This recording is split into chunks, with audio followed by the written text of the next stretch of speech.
குழந்தை பிறந்ததும் சந்தோஷம் மட்டும்தான் வரும் என்று நினைக்காதீங்க. உண்மையிலே அந்த நேரத்தில் தூக்கமில்லாமை, உடல்வலி, மன அழுத்தம், தனிமை இதெல்லாம் சேர்ந்து ஒரு அம்மாவை அமைதியாக சோர்வடைய வைக்கும்.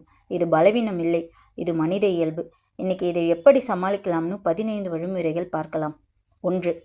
நீங்கள் தனியாக இல்லைன்னு புரிஞ்சுக்கோங்க. இந்த ஸ்ட்ரெஸ் உங்களுக்கு மட்டும் வரல, பெரும்பாலான மக்களுக்கு இது வருது. இதுவே பாதி தீர்வு. 2. பர்ஃபெக்ட் மதர் ஆகணும்னு நினைக்காதீங்க. இன்ஸ்டாகிராம், யூடியூப்பில் காண்ற அம்மா வாழ்க்கை ரியல் இல்லை.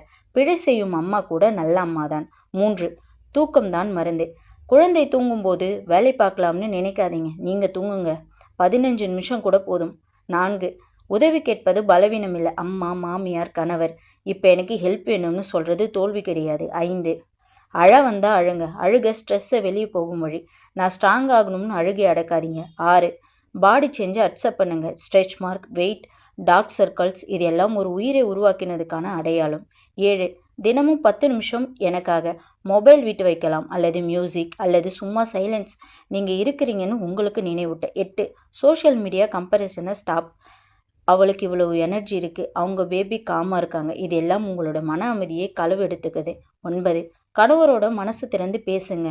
நான் டயர்டாக இருக்கேன், எனக்கு பயமாக இருக்குது, இது கம்ப்ளைண்ட் இல்லை, கனெக்ஷன். 10. பேபியோட பாண்டாக நேரம் எடுத்துக்கோங்க. இன்ஸ்டன்ட் லவ் வரணும்னு ரூல் இல்லை, நேரம் எடுத்துக்கலாம், அதில் எந்த தவறும் இல்லை. 11. சாப்பாடு தவிர்க்காதீங்க. உடல் சோர்வு, மனசோர்வு, சிறிய மீல் கூட பரவாயில்லை, அம்மா முதலில் ஹெல்த்தி ஆகணும். 12. வெளியே காற்று வாங்குங்க. 5 நிமிஷம் பால்கனி அல்லது கேட் வெளியே. Sunlight, fresh plus fresh air = free therapy.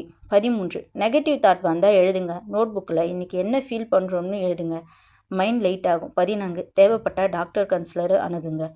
Postmortem depression ஒரு டிசீஸ், அதுக்கு ட்ரீட்மெண்ட் இருக்குது, இதில் வெக்கமே கிடையாது. 15. நீங்கள் ஒரு நல்ல அம்மா தான், இதை தினமும் சொல்லுங்கள். மிரர் முன்னாடி நின்று சொல்லுங்கள், நான் என் பெஸ்ட்டை தான் செய்கிறேன், அது போதும். அம்மா ஆகிறது ஈஸி இல்லை, ஆனால் நீங்கள் வீக் இல்லை. இன்றைக்கி நீங்கள் தளர்ந்தா நாளைக்கு நீங்கள் இன்னும் ஸ்ட்ராங்காகுவீங்க.